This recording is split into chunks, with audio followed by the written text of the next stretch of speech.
Hello guys, welcome to my channel. Today I feel like teaching you something, so I'm going to make some tutorial for you. This is the program I'm going to use to make this tutorial. Hope you like it. So, let's get started.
Guys, don't forget to subscribe to my channel, like the video and comment. This will help with the YouTube algorithm, and that way my content will be spread more easily.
Click on the notifications button to receive all the news about my content.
we have our finished tutorial.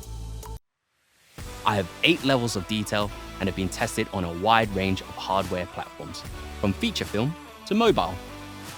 If you're interested in learning about my animation rig or high-fidelity deformations, built on Control Rig, the new strand-based hair system via the Groom component, or how everything is tied together and animated in Sequencer, then have a look under the hood in this project. This is just a glimpse of things to come. I hope you enjoyed. Thanks for staying until the end of this video. You can also watch other videos related to this content. Follow me on Instagram, Facebook, Twitter, and TikTok so you can see my work better. See you soon.